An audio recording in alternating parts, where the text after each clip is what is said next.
Bueno, también hoy nos acompaña el compañero Ernesto Armada. Él viene de la UNAM. Actualmente es miembro de la Asamblea General de Posgrado de la UNAM y de la Asamblea Nacional de Estudiantes de Posgrado en la Comisión de Enlace. El compañero es médico veterinario, realizando actualmente estudios de posgrado en estudios latinoamericanos. Y bueno, viene también a compartirnos un poco de su experiencia.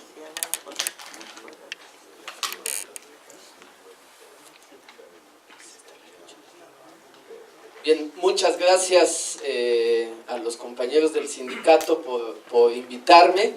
Yo estoy participando en la Asamblea General de Posgrado de la UNAM y de ahí, pues a partir de la UMA, nace la Asamblea Nacional de Estudiantes de Posgrado, que bueno, pues como movilización más importante, en abril se hizo la Marcha por la Ciencia, impulsamos o convocamos a participar en la Marcha por la Ciencia, con motivo, o uno de los principales demandas, pues contra la UMA.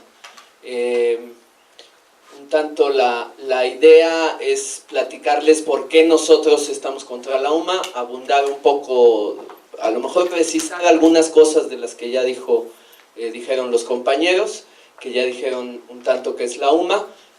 La Asamblea General de Posgrado, bueno, tiene sus antecedentes en el YO 132, que se opone a la llegada de Peña Nieto, y fuertemente en el movimiento de justicia por Ayotzinapa en el año de 2014, donde se crea por primera vez una asamblea fuerte de posgrados, de estudiantes de posgrado, que exigen la presentación con vida de los 43 normalistas y la reparación del daño para los compañeros asesinados. Y a partir de ahí nos empezamos a organizar como posgraduantes en contra de las cuotas y en contra de cosas inmediatas también que nos han ido afectando. La más reciente en el 2016, la aplicación de la aprobación e implementación de la UMA, aunque no se veía la diferencia, sino hasta el 2017, como lo dijo el compañero. Y bueno, con los recortes de los cuales nos hablaba Job en su presentación, también nosotros tuvimos reducción de matrícula, un tanto acordada con los propios posgrados, es decir, el CONACYT les estuvo aplicando mecanismos perversos, sería la palabra, para decir, bueno, yo te sigo dejando en el Programa Nacional de Posgrados de Calidad, que es por medio de los cuales se entra en los programas CONACYT, pero tú reduces tu matrícula. De esa manera se reduce entonces el posgrado, el presupuesto que se aplica en los posgrados. Y eso atenta también contra los trabajadores de los centros de investigación, porque se reduce parte de su materia de investigación, que son los trabajadores becados, los becarios, y por lo tanto el número de investigaciones que se hace en cada centro de investigación. Y en este año se negaron, además de ese acuerdo por debajo del agua, y que incluso contraviene a sus propias nociones de calidad, porque obviamente había programas que no llegaban a la calidad exigida por CONACYT, pero de todas maneras se les aprobó, siempre y cuando bajaran la matrícula. De todas maneras, negaron una cierta cantidad de becas para los estudiantes de posgrado. Entonces, se estuvo haciendo un movimiento a partir de febrero, que se conoció que negaban las becas. Decía yo que ya el compañero del CITUAM había dicho sobre esto, porque esto tiene que ver con el boquete económico que hay, ¿no? Por eso niegan las becas, porque les hace falta dinero, y entonces el recorte es negar las becas. No bajarle a la cantidad de anuncios del informe de gobierno, no, quitar becas. Y bueno, gracias a la lucha que se ha dado a partir de esta conjunción de los posgrados, se ha logrado conseguir becas. Ahora, esto, aunque pudiera ser una victoria parcial, y es una victoria que consideramos importante, De todas maneras sigue siendo un tanto una derrota porque hubo muchos chavos que ante la negativa de la beca pues simplemente abandonaron el posgrado. Entonces no se unieron a la lucha y simplemente se van del posgrado. Para este segundo semestre aplicaron un tanto esa misma estrategia. Le dijeron a los posgrados, no admitas a más gente de la que admitiste la generación pasada porque no te voy a dar más becas. Y comunícaselo a quien admitas. Entonces de pronto admitieron en algunos posgrados a 50 y les dijeron, bueno, pero solo vamos a tener becas para 25. ¿Qué creen que hicieron muchos de esos 25 que les dijeron que no iban a tener becas? Pues ya no se inscribieron, ya no fueron, y aunque la lucha que hemos estado dando se ha conseguido que les den becas a todos, ya no son los 50, ya son 30 o 31, etc. Bueno, y nosotros concluimos que la cuestión de las sumas, al menos en cuanto a los posgrados o en cuanto a educación superior, es la conjunción de la reforma energética, educativa y laboral. Hay un ataque hacia el trabajo, hacia la remuneración del trabajo, que es prolongación de la reforma laboral. O sea, si no hubiera habido reforma laboral, si no hubieran pasado por nuestros derechos laborales, esto no sería posible. La educativa, porque el modelo neoliberal sigue marcando que donde hay que recortar es en gasto social. Y la energética, bueno, pues porque vendieron Pemex. Entonces dejan de entrar recursos por el petróleo que explotaba Pemex, se lo dan a unos terceros, a empresas, a la burguesía nacional e internacional, a consorcios internacionales, y deja de entrar dinero a las arcas nacionales, ya sea vía impuestos o vía Pemex, y entonces hay un boquete fiscal enorme que uno, como vimos en la gráfica de la exposición de Job, pues tratan de resarcir aumentando la deuda brutalmente, y la otra, bueno, pues tratan de enfrentarlo recortando el gasto. Entonces, bueno, esto voy a ser rápido en abundar qué es la UMA, pero quisiera que quedara muy claro desde ahorita que es un instrumento contra los trabajadores en general y contra los jubilados y los investigadores en particular. Y bueno, pues es una vía indirecta para desaparecer, óiganlo bien, desaparecer becas y jubilaciones, al menos en el esquema anterior, que es el solidario, y pasar por completo al sistema de cuentas individualizadas. Esto es una propaganda que sacaron los compañeros de posgrado de la UAM, y se pueden ver acá abajo los datos que, bueno, ya también el contador hizo favor de dar, cuáles son la diferencia al pagar en salario mínimo y en UMA. Ahora, la motivación, nos decían en la Cámara de Diputados, es dejar de usar el salario mínimo como referencia y entonces que así crezca, ¿no? Decían, bueno, si lo tenemos atado a las multas y entonces te cobramos 5 salarios mínimos porque te pasaste un alto, entonces eso detiene el salario mínimo.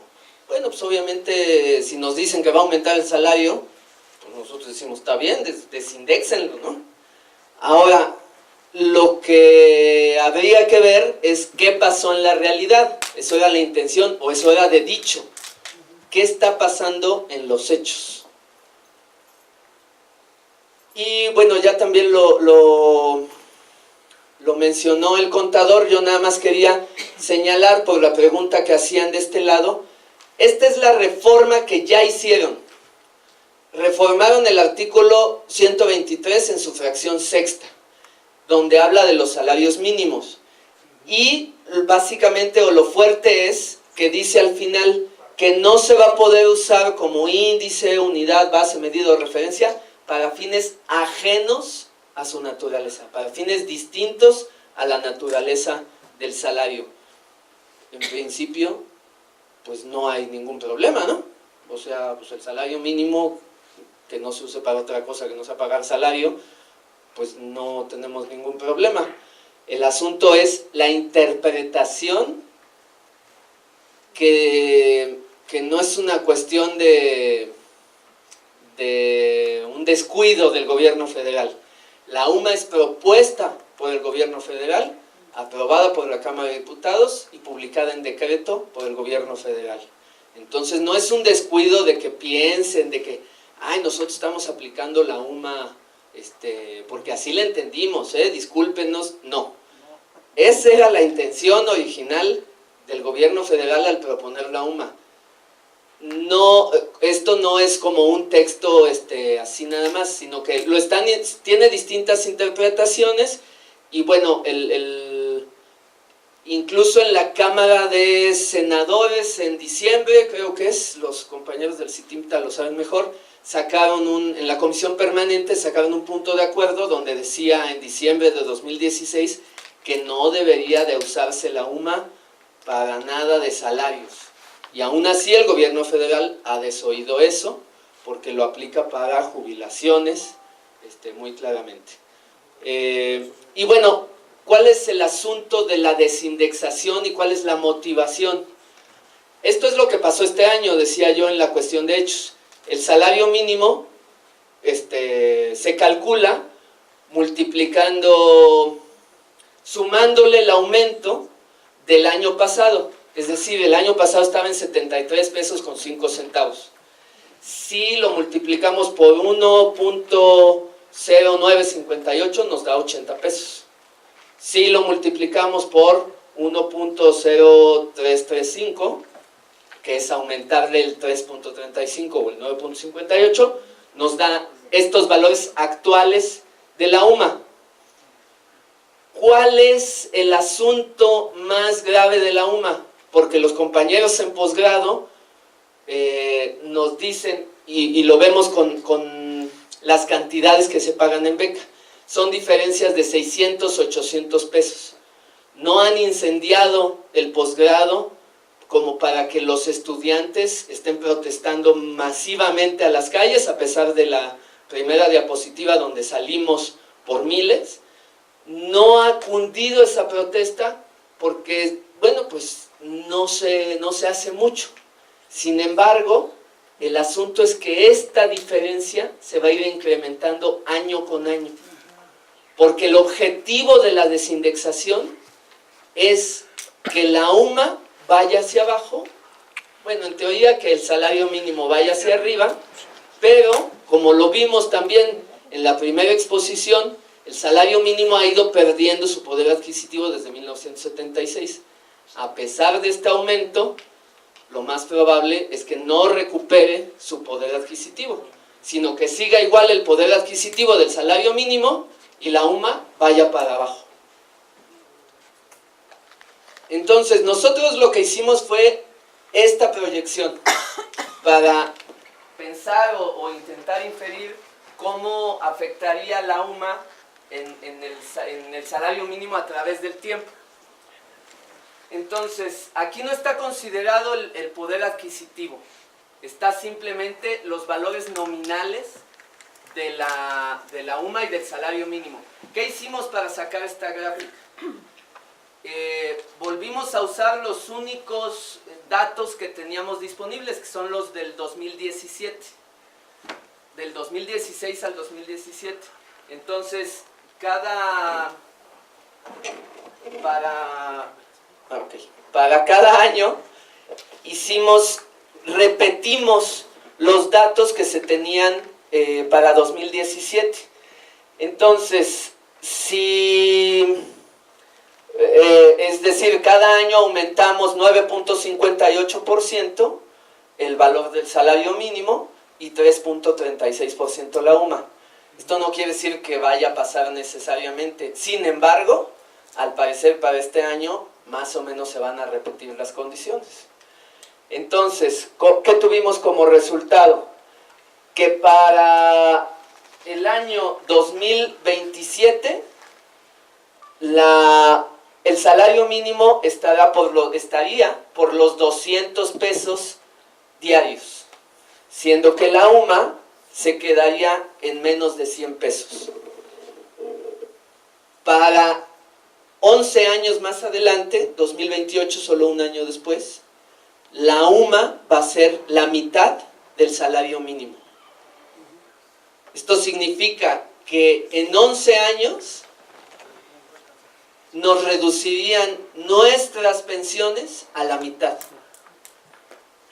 Ojo, porque no estamos, la mayoría de los que por ejemplo, en el Sinvestab se está en el ISSSTE, todavía se está por décimo transitorio.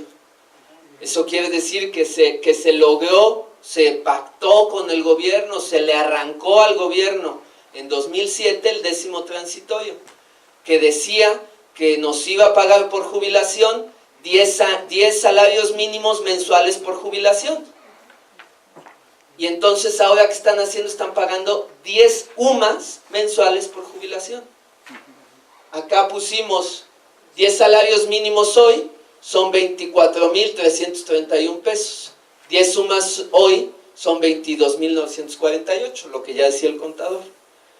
No se ve que nos estén robando porque aumentó, la UMA aumentó con respecto al salario mínimo anterior. O sea, eran como 20,000 pesos mensuales de 10 salarios mínimos el año pasado. Entonces aumenta 22,000 pesos, pero en realidad debió haber aumentado 24,000. ¿Qué va a pasar en 11 años? Que 10 salarios mínimos serán 60,740 pesos, usando esta proyección que hicimos, ¿no? Obviamente los números pueden variar, etcétera, etcétera. ¿Qué pensamos? Además, aquí no está metida la inflación, pero en la inflación, si metiéramos la inflación, no echen campanas al vuelo pensando que si se jubilan en 11 años van a ganar 60,000 pesos. Esos 60,000 pesos alcanzarían para lo que hoy 24,000 pesos o menos. Alcanzaría tal vez para menos. Sin embargo, en UMAS van a ser 31,904. Perdón, en 2027, en 10 años. Ya para 2028 cambia a 62 y 31, ya es menos de la mitad. Si a esto además le tomamos en cuenta la inflación, que ha sido el doble de lo del año pasado, hasta el momento va en 6.5, 6.3, pues entonces esto alcanzaría para la mitad, es decir, alcanzaría para lo que hoy, para la mitad de lo que para la mitad, o sea que es como si nos redujeran en 11 años a salarios de hoy, nos pagaran 6,500 pesos. O sea, ¿quién se va a jubilar en su sano juicio con 6,500 pesos? Será una ayuda, es decir, ya no nos vamos a jubilar si dejamos que esto pase. Yo supongo que, y no solo lo supongo, hay muchos maestros, hay muchos trabajadores que simplemente ahí van cansados, con los cuerpos dejados en el trabajo después de 40 años. Mi propia madre así lo hizo, por 45 años dio clases, porque no quería que le bajaran el salario. Y bueno, pues disfrutó su jubilación, nada. Y entonces, bueno, está el décimo transitorio. Los del IMSS tienen de 1 a 25 salarios mínimos, pero los del ISSSTE, según el décimo transitorio, de 1 a 10 salarios mínimos para jubilarse. Y bueno, hay una serie ahí de, hasta antes de, esto es cosa de la ley del ISSSTE, cómo se ha ido modificando, pero básicamente la ley desde el 2017 aplicaría en UMAS. Del 1 de enero hasta el 2002, que es cuando se aprobó la nueva ley del ISSSTE, la conocida como nueva ley del ISSSTE, se aplicaría conforme al Índice Nacional de Precios y Cotizaciones. Pero los que entraron a trabajar hasta antes del 2002, se les tendría que aplicar en salarios mínimos la vieja ley del ISSSTE, es decir, el décimo transitorio, y pagarles en salario mínimo. ¿Qué está haciendo el gobierno? No está respetando esto, está haciendo una retroactividad, pero ojo, ojo, modificaron también, el gobierno de Peña Nieto modificó la ley de amparo. Ahorita en la ley de amparo te protegía si sufrías una injusticia del gobierno, de cualquier autoridad. La Suprema Corte admitía el amparo, no sé qué, pero ahora tienes 15 días de que el hecho sucede para inconformarte. Y si en 15 días no te diste cuenta, uca uca, el que se lo encuentra se lo embruca, y tan tan se acabó. Hasta el 15 de enero del 2017 se tenía para inconformarse. Tal vez, y eso solo porque, por ejemplo, los abogados de la CENTE lo están viendo, están metiendo juicios de amparo para los que se empiezan a jubilar, les dicen que les van a pagar en UMAS y entonces meten el juicio de amparo. Ahora, esos son respuestas individuales que, bueno, pues solo que seas David, puedes golpear a Goliat con una sola roca de un solo tiro, ¿no? Si no, pues para eso tenemos los sindicatos, me parece, o las asambleas de estudiantes, etc. Bueno, esto es justo el dato que ya se ha puesto mucho. Bueno, esto es la proyección, cómo sería en 2027 para el caso de las becas.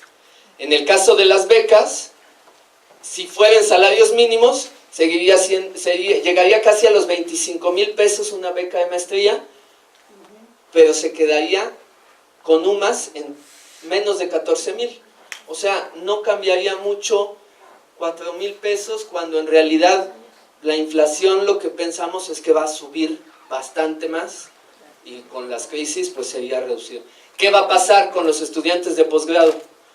No vamos a querer estudiar un posgrado, pues no, nos vamos a querer meter mejor a un trabajo precario, y esa es la pretensión del gobierno, que quien tenga se pague una maestría y un doctorado. A ellos no les importa que haya menos, porque en realidad lo que quieren es que vengan técnicos de otros países y hagan el trabajo que podríamos hacer nosotros. Nosotros hemos levantado ciertas demandas, no a la ley UMA, que haya becas para todos, no solo para los programas de posgrado de CONACYT, que se aumente la matrícula de estudiantes de posgrados. Bueno, una muy sonada es más posgrados, menos diputados, que eso es un tipo propagandístico que queremos decir que se recorten ellos, pues, ¿no? Que los 17,000 millones de publicidad en el gobierno federal lo dejen de gastar, que no nos metan la mano en el bolsillo a los trabajadores, que dejen la propaganda.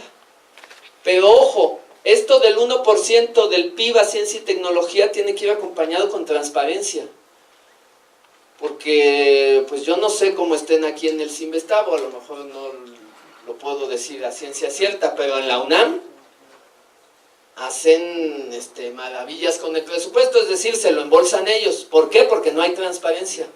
Nosotros no tenemos ningún problema con la transparencia, queremos que haya transparencia para que se vea dónde está el dinero, si se gastó en viajes del rector o en investigaciones. Y bueno, pues otras demandas son dignificación del trabajo de investigación. Nosotros justamente nos reivindicamos como trabajadores de la investigación. Nosotros no nos asumimos como becarios. Por eso